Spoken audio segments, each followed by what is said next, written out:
Welcome to Social Media Superchargers with Lynn O'Connell and Alyssa Thorne. And we have a wonderful guest with us today. We have Elizabeth Maness, and she's going to be talking about, we're actually all going to be talking about, we're going to be talking about content creation, what it means to be a social media manager, what entails in being a social manager, and we're also going to talk a little bit about when there's an emergency, a crisis, what to do with your social media. Meaning, just because there's been, I don't know, it could be bombing someplace, it could be, there's any sort of critical thing that's on the news, do you do your social media or not? And that's been an issue that at least all three of us have dealt with our clients, so we are going to talk a little bit about that.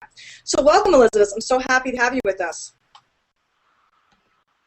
I'm really happy to be here, Carly, and I appreciate you inviting me. I love that we're going to talk about the thing that happened and that we got so much interest and feedback when there was this situation with the Boston bombing. I know. I can't believe how much you and I, we got, inslot with inboxes about that. So let's just start with that. So how do you tell your clients when there is a crisis on the news? What do they do when that happens? You hear two opinions. If I post, is that going to make me seem cold and uncaring? Or should I continue doing what I normally do? Should I continue to post and at the same time put something out that says blessings, thinking about everybody? So what are your thoughts on that? You just have to think about what your business is actually about, and if you're going to say something that could seem cold, callous, or worse, like you're making fun or light of the situation, if you've got, and most of us have, automated social media going out. So if you want something going on Twitter or something that you've scheduled to post on Facebook, seen as if it's talking about that current event. So a lot of times I think it's best to turn off all automated social media so that nothing can be misinterpreted. That's what I saw happening to several companies, and then to make sure you don't do anything in very poor taste. I saw examples of that. Did you? Oh, I saw a lot of it. I know, Lynn, you can speak on that as well. Yeah, there were some bizarre examples of people. I guess they were trying to newsjack and using the hashtags, and some of them were like promoting their foods and strange things. Some were automated, but some were using the hashtags, so they were intentional. And that's just, it's foolish when you're dealing with something that heated emotionally. It's not the time to newsjack. I think the biggest thing is just letting our clients know that whatever's going on in the news, all we can continue to do, whether it be a business or an individual, is continue to be ourselves, continue to be whatever our model is, whatever our brand is. You want to just stay true to that, and then also think about just making sure you do put out a tweet or a post that says, thanking everybody involved, blessings for the world, whatever style of writing it is for you or your company. You have to put something out that shows that you do care. At the same time, like anything in life, tomorrow we still need to get up. I do care about other people. I do worry about other people. And at the same time, I still have to get up next morning, and I still have to actually go to work. So we still need to continue to do what we're doing. Just do it in a manner that we're not doing anything that's offensive. I mean, I think that's the simplest thing on that. Yeah, one thing I would add on that as well is that one of the issues that came up around the Boston bombing that I found really interesting was people from other countries were saying, well, wait a minute, you don't stop posting when something, there's some huge tsunami here or whatever. So for people who are dealing with international audiences, that's something to think about as well, is to also send out a message of support when there are things outside the U.S. I think we have a tendency, those of us who are Americans, to be very U.S.-centric. And that's, it's fine if your audience is all U.S., but for a lot of us, it's not. And actually, a really good point. Thank you, Lynn, for bringing that up. So what I'd like to go from here is, Elizabeth, can you share with everybody a little bit, like, what you do with your company and your partner? I'm solo at now, but I manage social media. I help people with their branding. I help people I will do SEO audits, and I will do one-on-one coaching sessions with people to help them with either their SEO or their social media presence. Just help them get it all branded correctly and make sure that they've got everything linked together so that it all looks the same. So no matter where someone shows up on social media, if they're connected with you somewhere else, then they'll say, oh, yeah, I know them from Facebook, so, yeah, I think I'll follow them on Twitter, too. Just helping them get it all connected. And I also train people how to use individual platforms. This afternoon, I spent a good little time with someone teaching them how to use Pinterest. Those are the things that I do. I will be developing a module class for, people who are beginning bloggers, from starting their WordPress site to how to use social media correctly. Get so many questions about that in particular, and that's pretty much what my blog is about. I give people, tips and try to help them if they're managing their social media themselves, if they want to. There are people who don't want to do it, and companies, of course, they usually hire out, but I like to help either one. So adding to that, Lynn also does that, and I do a little bit, not as much as you guys do in that area because I do a lot of other things. It would be really great for other people to understand is, what does a social media manager do? What does that entail? When you have a client that says, hey, I'd like you to handle my social media for me, what does that look like? If you want me to answer, I'll answer, and then I guess, Lynn, you take over and tell how you do it. Okay. It depends on how much management they want, whether it's one platform, two platforms, their website as well.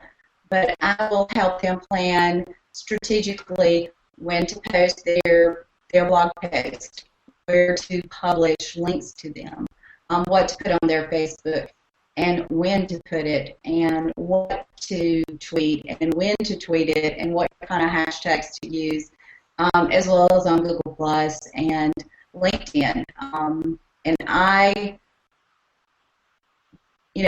take care of all of that for them, and we sit together, and, this is what I do to help get their voice and understand how to manage it. I actually interview, and I will talk closely on the phone. That, to me, is just the best way to know, what they're like, what they like, so that it doesn't sound like someone else doing it. And I also set it up where they can go back and look and say, well, I would never say that, or I wouldn't do that, or my company doesn't like this or that, and, just so that nothing goes live that they wouldn't want out there.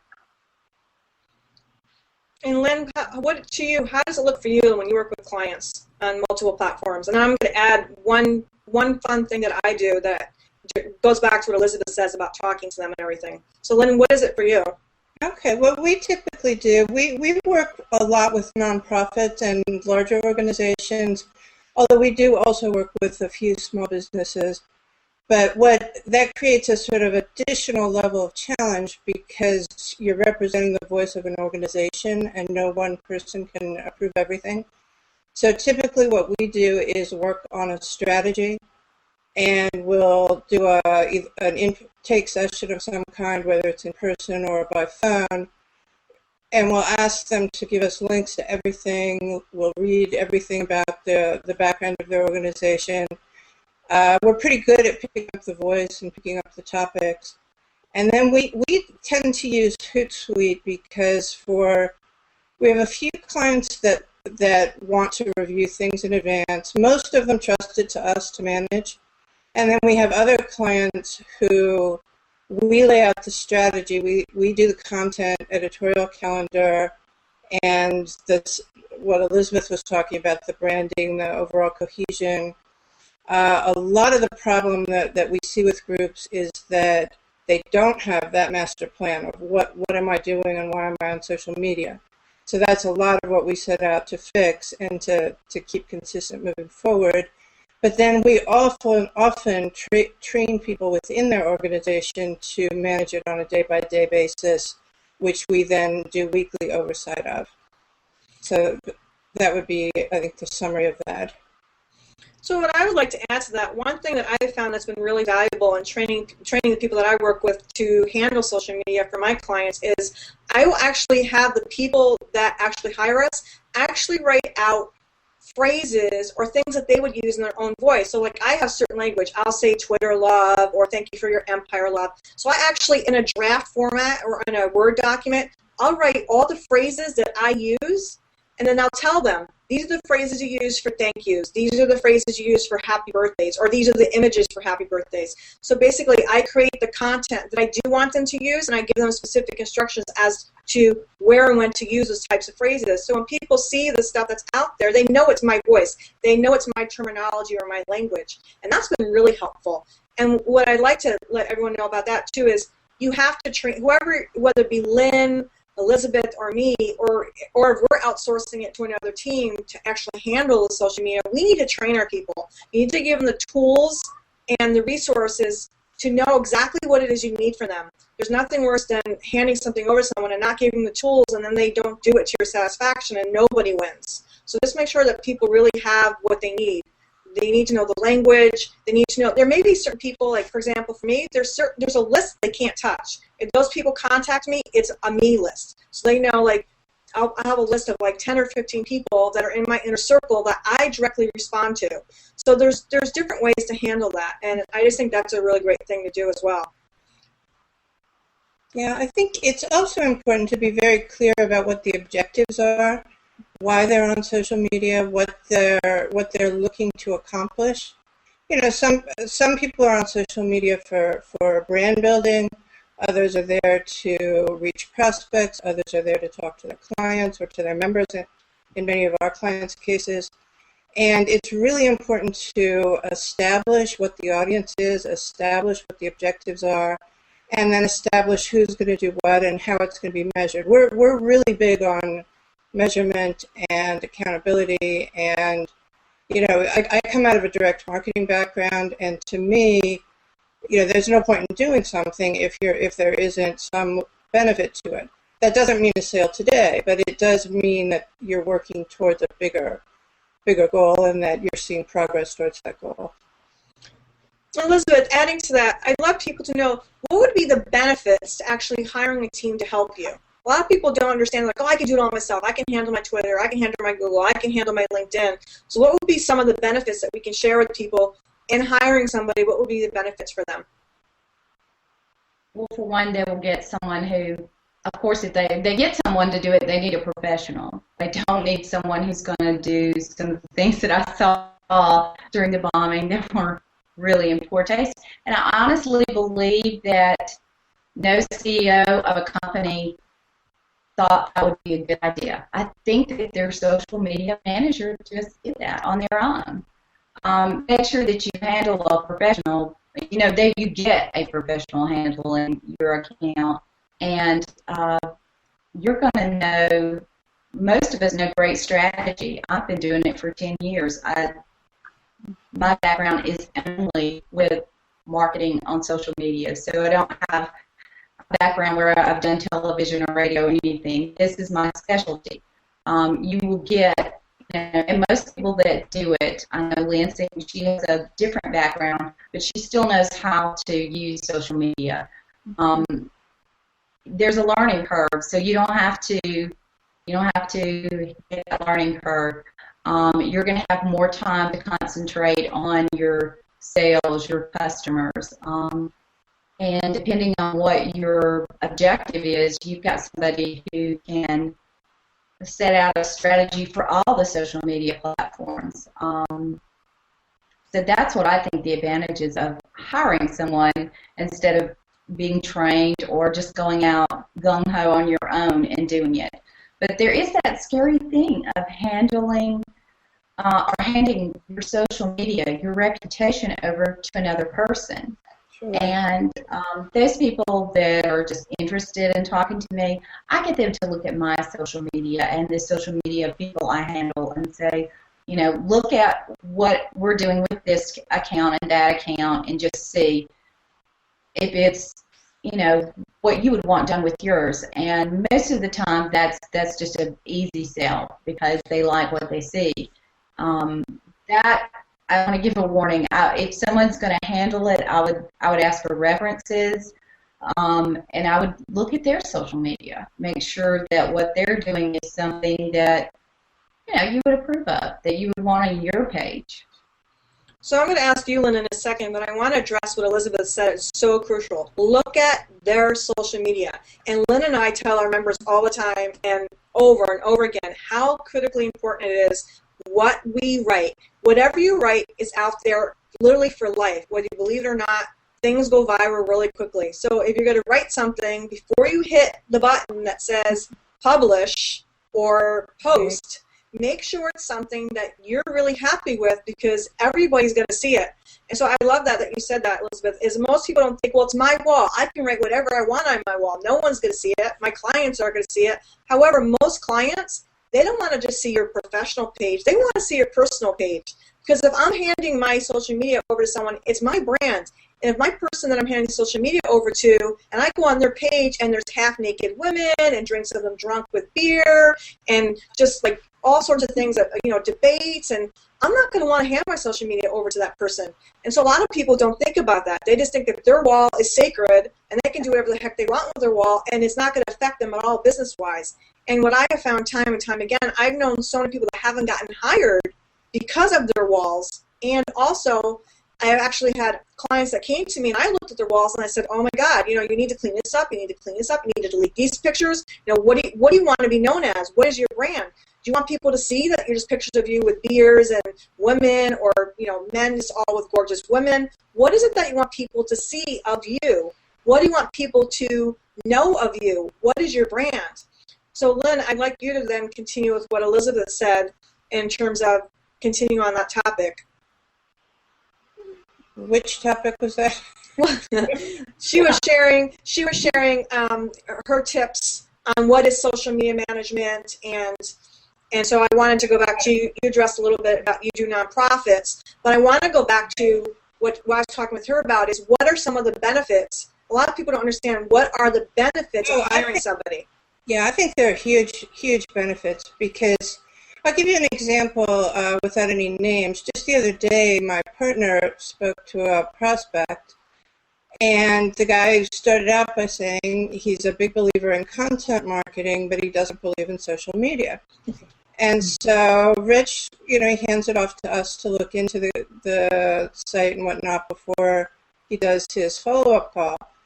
And we're looking through it, and basically they set up a bunch of social media sites, 2009, one in 2010, and never did anything. And I'm not kidding, never did anything, one or two posts.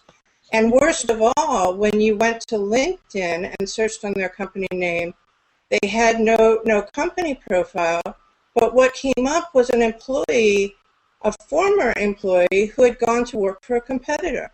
So because they didn't have their own page, what you're getting is their competitor. And the person wasn't doing anything wrong. He listed them as a former employee.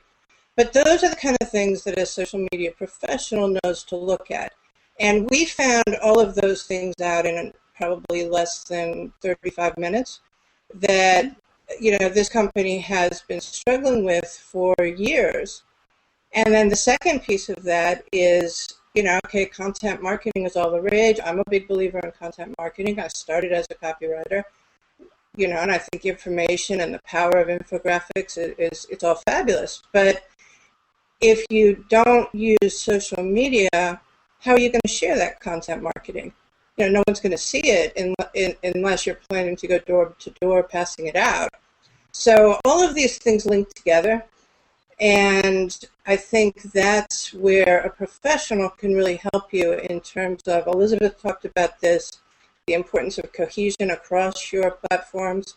And no, cohesion does not mean posting the same thing on every platform at the exact same time. It's almost the opposite. You want each stream to have content that's custom to it. And there's a variety of ways to manage that, but I think that the problem that a lot of groups make is they either make a stab at it, it doesn't work, and I think that's the key. Social media is not magic. You don't just put it out there and it happens. And number two, just because your recent hire or someone on staff knows how to use Facebook does not mean that they know how to use Facebook pages, that they understand the rules on Facebook pages or on Twitter or on Google+, or that they understand how fast that stuff changes. Just today, as we're taping this, Facebook dropped their rule where they used to say that you couldn't have more than 20% text in your cover photo. Okay, those of us who are on top of this, we know this. We know we can now go in and adjust our cover photos. You know, your intern may not ever know that, you know, because that's not something their friends are, you know, going to be talking about. So I think those are the kinds of benefits that you get, and that even, you know, what you end up paying to your outsourced consultant, you're getting far more value than you would from even 40 hours of a junior person's time.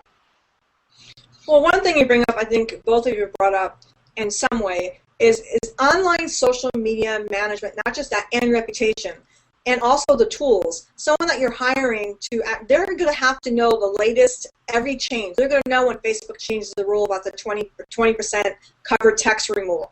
We're going to know when they're changing the format for the header. So us being out there as the warriors, if you will, we're always going and researching and looking for the latest updates. And someone that is not their everyday thing, they're not going to know these things. So I think those are some of the things that are really important. And on top of that is, I think we also have our clients' backs. We are there to make sure that their reputation, their online reputation and their brand stays intact. And so we're always looking, like you said, you saw them that on their LinkedIn profile, a competitor was coming up. So we're actually looking for these things, and most people are not. So Elizabeth, what would be, like, let's list 3, I would say, golden nuggets, if you will, that would be helpful to people in looking for someone to do their social media management, and also some tips on why it's so important to actually have someone to help. I would, number 1, ask for references, and number 2, what I said is look at their social media.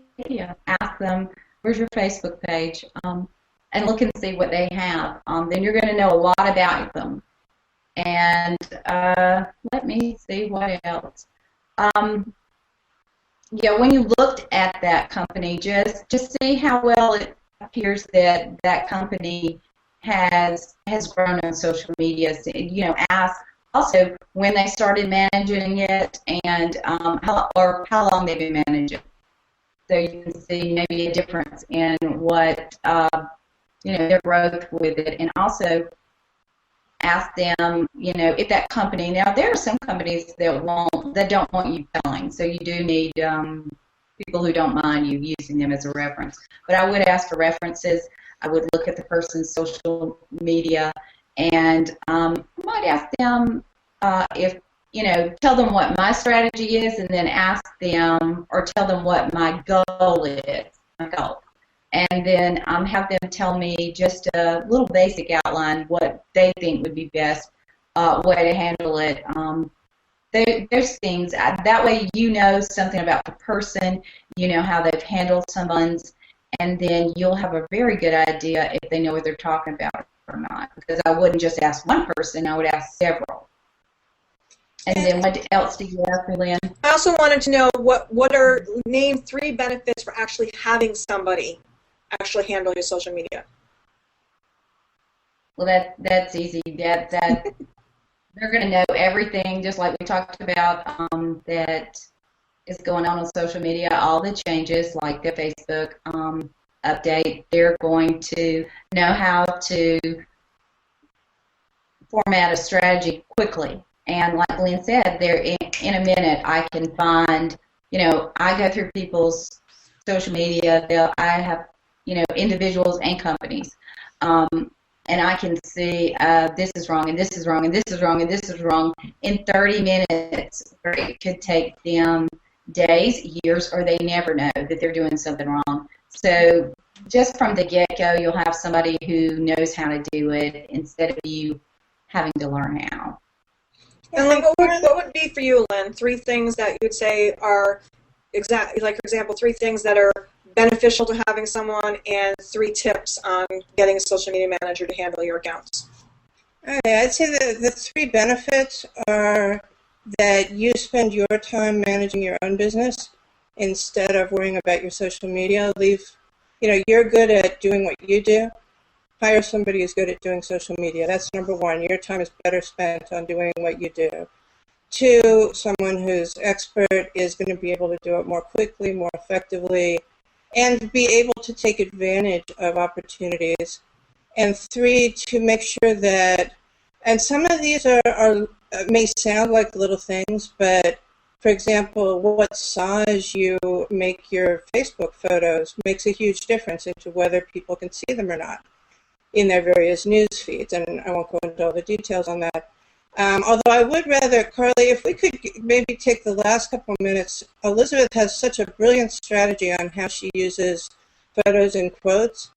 It might be interesting to take a few minutes to have her share some of those strategies with our viewers. So why don't you go back to us, Elizabeth, and share that with us? Well, one of the things that I do for myself, I manage social media, but I use a lot of quotes and pictures, and I got to pick my key and make my own little thing, and I'll put my company's name on it. During the crisis with the Boston bombing, we went and put our company name. It's would be linked to our page. Plus, when I upload it, it's linked to the page because I go and I tag it. But that 90,000, 100,000 people saw it. 50 or 60,000 people shared it. Those are the kind of things that a professional social media manager can do for your page. Exactly. That was not something that I even thought of when I did it, but it happened, and it was amazing to me how many people saw it and shared it. It was just something that I was feeling because as an American citizen, that was very personal to me. But it just said, our prayers and our thoughts are with you.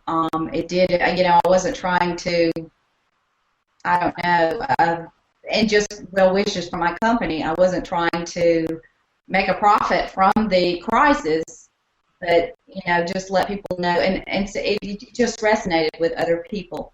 And even though my company is only about, working with social media or giving tips or managing social media, I share things that are inspiring and personal beyond my business.